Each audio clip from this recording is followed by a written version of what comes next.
hello, welcome back to my channel. Hope you guys are doing well. If this is your first time watching one of my videos, don't forget to hit the subscribe button, and if you are a returning subscriber, hey, what's up, how are you doing? Hope you are doing well. So it's been a while since I did a tidbits from a mom video, and I've been wanting to do this video for ages and ages and ages. Since I stopped breastfeeding my daughter, I have wanted to do this video, but I don't know, like, I just kept on putting it off.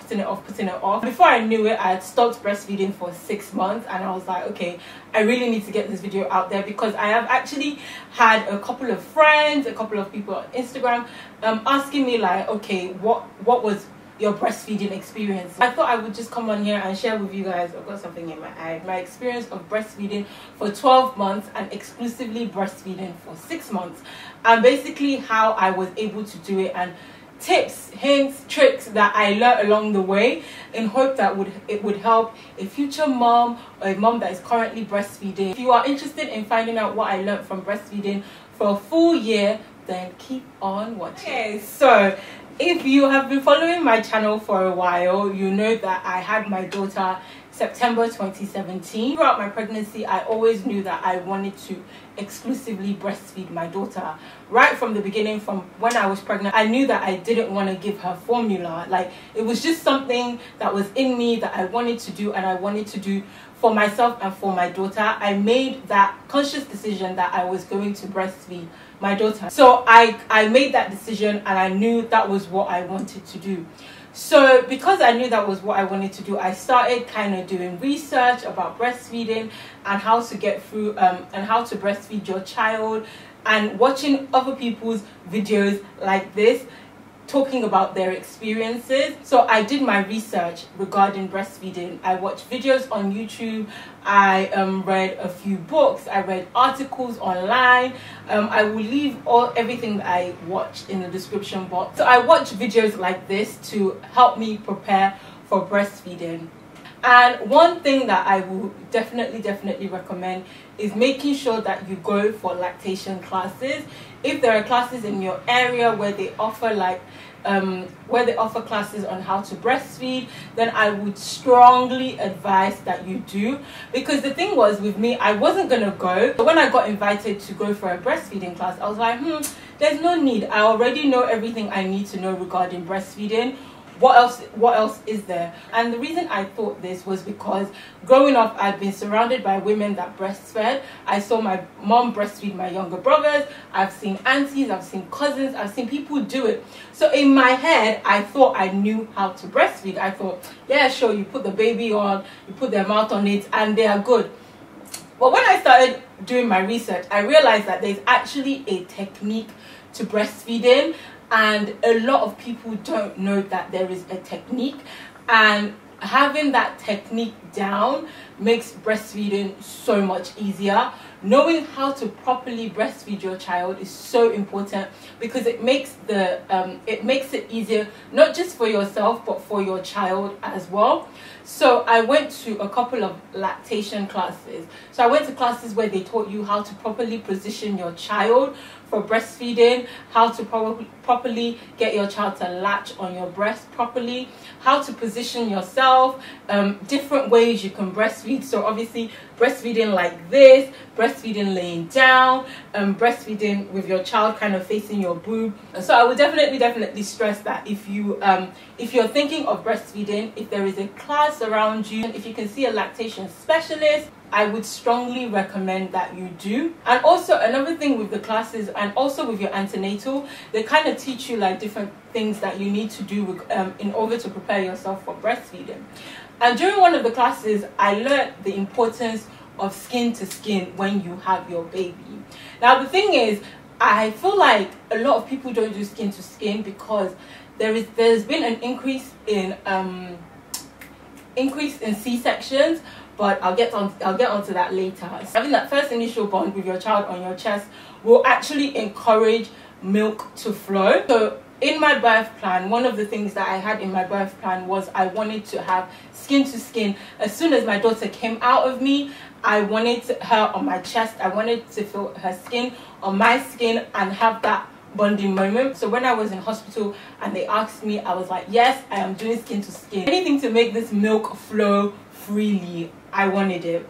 I had my daughter by C-section. Obviously, when you have an emergency C-section, or when you have a C-section in general, they have to check the child. As soon as they checked her, because I wanted skin to skin, they brought her to me and I put her on my chest straight away, and we had that moment. And that was like, it was such a phenomenal experience.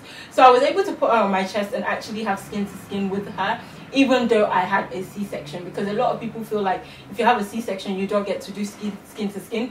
If you tell them that you want to have skin to skin, they will bring your daughter to you so you can put her on your chest and give you guys that moment. And then as soon as I was wheeled out of the theater from the operating room, they brought her back to me. And as soon as they brought my daughter back, guys, and I put her, like, the thing is, children are like, they know, like, once you put them on your chest, they know what area your boobs are. And as soon as I put my daughter on my chest like this, like, she kind of started moving her head and bobbing her head towards my boob area. And as soon as she did that, guys, I positioned myself and I was able to get my daughter to latch on. And initially, when they first grab on, it's just a little bit painful, but the thing is, breastfeeding is not supposed to be painful. So it's just that initial latch that might just hurt just a little bit, but once you have the correct technique, it shouldn't hurt. It takes a while for your milk to come in, so it takes about 2 to 3, maybe even 4 days before your milk finally comes in. So initially what they're getting is a thick substance called colostrum, and that is what they get from the beginning. The more your child latches onto your breast and breastfeed, the quicker your milk will come in. And I remember in the room I was in, I was in a room with 3 other moms that had C-sections, but they were bottle feeding their child. And I remember that I would be so upset because Jasmine would wake up like every 15 to 30 minutes to breastfeed during the night, during the day, whereas their kids would like sleep a little bit longer. It was almost as if the bottle was satisfying them, but then my breast milk was not satisfying my daughter. And I feel like when you decide to breastfeed, it is so important for you to know that your body is producing enough for your body is producing what your child needs. So your body will produce enough for your child. Your body will never, like, unless you have some sort of medical condition, your body will always produce enough milk for your child. She was waking up constantly. I just felt like she wasn't getting enough. Whereas all the other women, their children would sleep and, you know, be fine. So that kind of discouraged me a little bit, but I just kept on keeping on. If you can get through the first month of breastfeeding is a breeze. Once you can get through that first initial month, everything else just kind of falls into place and just works. So I spent 3 extra days in hospital, and then we went home. And guys, I was exhausted, like, because Jasmine was constantly wanting to eat. I felt like a cow. I felt like, you know, I felt like a cow that they were just milking. I just felt exhausted. I was tired. And I remember that day when we got home, I said to my husband, I was like, okay, look, I've tried, I'm tired, I'm exhausted, my milk hasn't come in, it's still this colostrum, she's not getting what she needs. I remember she lost 10% of her birth weight, and they were like, okay, because she's lost 10%, she needs to put that 10% back. And I was just really tired, and I was like, okay, you know what, let's get a bottle, let's get some formula in this child. And he just really had to remind me that I said I was gonna breastfeed her, and that was what I was going to do. Like, he kind of like encouraged me and supported me, and it's so important to have someone there that is going to encourage and support you, especially when it gets a bit difficult. And let me tell you, motherhood gets a bit difficult. I ended up not buying the formula and not giving her formula, but on that day when I picked her up to have a feed, my milk came in, and guys, it came in abundance. I mean, like, I could literally squirt you with milk when my milk came in. And I genuinely feel that it was because I kept to that supply and demand. When she demanded it, I supplied it. So whenever she wanted to eat, I would put her on my boob. I didn't wait for a certain time. I didn't say, oh, you ate 15 minutes ago, you need to wait another 15 minutes before you can eat. Like, whenever she was hungry, I gave her my boob. And that kind of helped to maintain my supply and increase my supply as well as she was getting older and getting bigger. But I do remember, like, a week, maybe a week and a half, 2 weeks after I left the hospital, I realized that breastfeeding Jasmine kind of started getting painful. Like my nipples would just sting and hurt a lot. So I got a lactation specialist to come and see me to check the latch I was actually breastfeeding her properly and check my technique, and she said that was fine. But because I had sepsis and they're giving me and my daughter antibiotics, that she might be developing a bit of thrush in her mouth.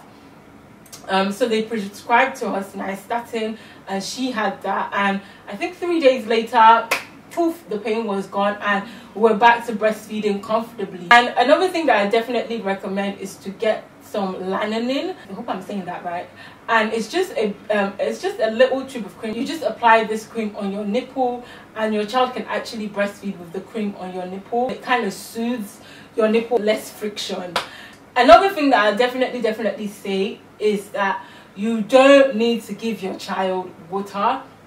If you want to exclusively breastfeed, there's no need to give your child water, because they get enough water from the breast milk.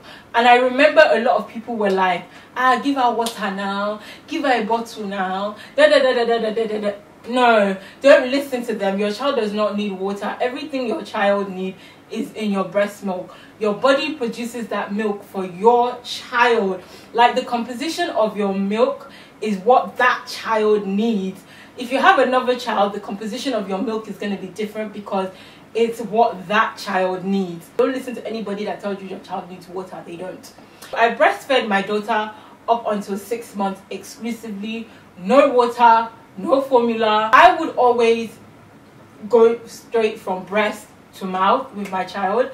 I think I pumped like twice. My child was always with me, so it was just easier for me to go straight from breast to child's mouth than pumping. So yeah, so 6 months exclusively breastfed, and then once she turned 6 months, I started giving her solids. So we started on solids. I think the first thing I gave her on solids was sweet potato mash. She really enjoyed it, and then we kind of graduated from there. So I started adding vegetables, fruit puree. My daughter eats well. She's not a fussy child at all. I was lucky because I never got like engorgement. I never got any inflammation in my boobs. There's a name for it and I can't say it right now. When it came to stopping breastfeeding, I knew that I wouldn't be able to stop breastfeeding my daughter by myself. At that point, it was just me and her. My husband was away working. So when she turned 1, I knew that, okay, it was time to stop, but I knew I needed help. So I waited until we went back to the UK on holiday. Me, my husband and my daughter, we went to the UK, and that was when I started the process of stopping breastfeeding. And guys, I'm going to tell you this. I produced a lot of milk, but when I stopped breastfeeding, my boobs were not as engorged as they should have been. Once we got to the UK, I immediately cut down Jasmine's feed to twice a day. I would give it to her first thing in the morning, and obviously because she was eating, she wasn't breastfeeding as much anymore. So maybe first thing when she wakes up, she'd breastfeed, and then she'd breastfeed like twice during the day and then at night. But the problem I had with Jasmine was I was co-sleeping with her. So because I was co-sleeping with her, she would turn around and she would eat. So she wasn't sleeping through the night. And I think that was one of the main reasons why I wanted to stop breastfeeding, because I noticed that she wasn't sleeping through the night. So once we got to the UK, I knew that, okay, we were going to have to cut out nighttime feeding completely. And the best way to do that was for her not to sleep with me, because she wouldn't sleep in a crib, she wouldn't sleep separately, she wanted to sleep on grown people's bed. So she would sleep with my mother. And guys, the first time we did that, she slept through the night. She didn't even look for my breast. But I feel like the key to that was I fed her, guys. I pumped her with food at night, and I gave her as much breast milk as she wanted. I gave her both boobs, and she slept through the night, didn't wake up. So immediately I cut it down to 2 feeds for about a few days, and then after I cut it down to 2 feeds, I went to 1 feed, which was at night. Then I went away. So after that, I went away. I went away for 3 days. And that was during the time that my boobs did get a bit sore, and they did affect my mood, but they weren't as painful as the stories I had heard.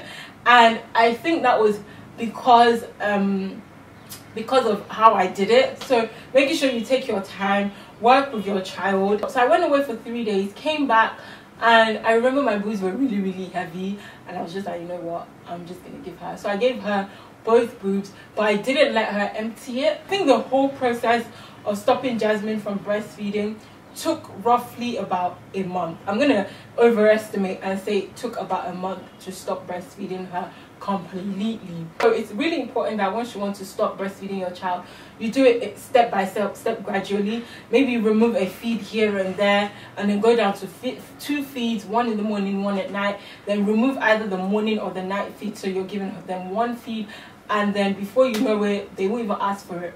And the key when you're stopping is to make sure your child never gets hungry. So always give them food, like feed them as much as possible. Make sure they don't get hungry. Yeah, so I think that's everything I wanted to say. If you have any questions for me, leave them down in the comment below. I really hope that this video has helped, inspired, and, you know, motivated a mom that needs it, that is currently breastfeeding and needs that extra support and encouragement. You're doing a phenomenal job. Keep going. And if you are pregnant and expecting your baby, I pray for safe delivery. And if you do choose to breastfeed your child, I pray that it goes smoothly and you enjoy the entire process, because let me tell you, breastfeeding is a beautiful process, and I would say I actually miss it. I miss that bond where it's just me and my child, but we thank God for growth. So yeah, don't forget to comment down below, like and subscribe, and tell a friend to tell a friend to tell another friend to check out my channel, and I will speak to you guys in my next video. Bye guys.